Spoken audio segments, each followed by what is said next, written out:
What's up, everyone? It's your boy Norn Radd89 here, bringing you another rad movie review. As today we are going to be talking about The Love Witch from 2016. Yes, today we're going to start doing some rad movie reviews for some witch films that I've been watching. Like, I've been freshening up over the last 2 weeks on the witch subgenre, preparing for a top 10 list that I want to do that will have a few honorable mentions on it as well. But today specifically, we're just going to be talking about The Love Witch, which you could find streaming on Tubi. So let's discuss this movie. Roll it.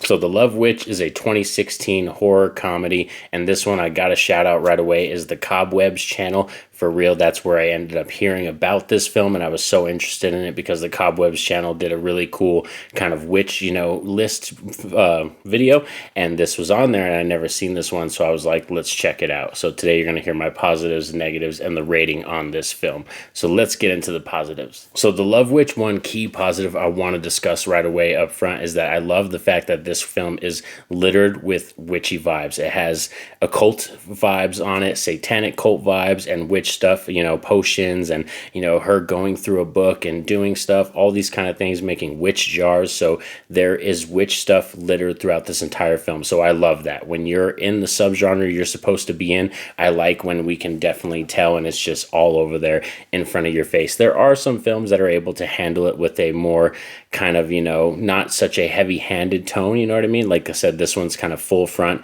in your face. It is definitely a witch film played, and our lead actress is Elaine, played by Samantha Robinson. I think she was a perfect choice. Iconic. She is really easy to look at, easy on the eyes. She's gorgeous, and you can understand why she is the infatuation of many men in this film, because it, like the title says, it's the love witch. So she is literally searching for the man of her dreams. She was wronged by the man she loved and she got married to, so she ended up turning to witchcraft and the occult and does her spells to do love spells to try to find the man, the white knight, you know what I mean? The man in the shining armor that she wants to sweep her off her feet.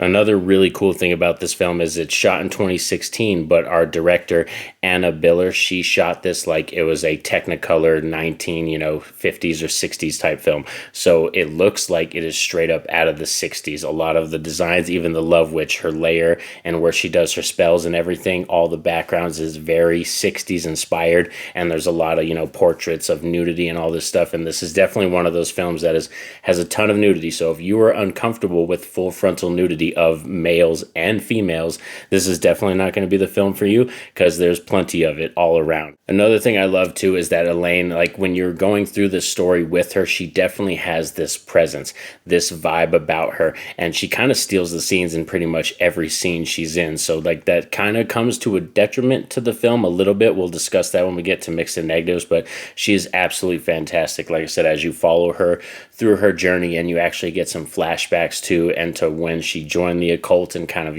swore her allegiance to them and stuff like that. So there is, like I said, a lot of vibes and a lot of witchy stuff throughout this entire film, and I really enjoy that factor. But there are some mixed and negatives, and let's start discussing them. Like I said, one mixed is that Elaine kind of steals every scene she's in, Samantha Robinson, that actress, and a lot of the other actors, specifically some of the male actors, are horrendous. I mean, horrendous. When they actually said some of their scenes, there's 2 cops in this film, and there's also another character, another male character, that every time they said their lines, I was just absolute cheese, and it actually hurt me. I understand that's kind of what the director was going for. It does have, like I said, a 60s vibe to it, and that's the way it's filmed, but this film is in the modern times. It's not set in the 60s, and I think that was also a negative to the film. So you get this campy kind of hammy acting from a lot of the other characters besides Elaine, and I don't think it lands very well because this isn't a period piece film.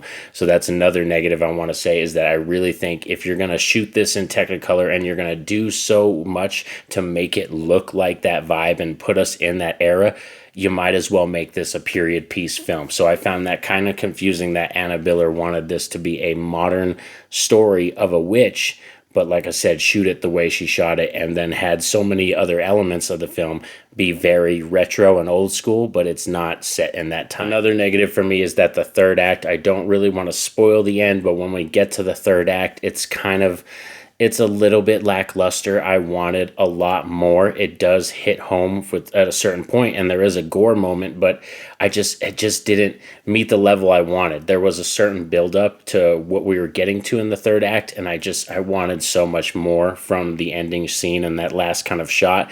And I understand what it meant, and I understand what they went for, the director and writer and stuff, but I just literally wanted a better build up and that moment to hit harder for me, because like I said, this is a really cool film and was a fun watch. I enjoyed this journey, and like I said, this is a film that I highly recommend. So still streaming on Tubi, so check it out on Tubi.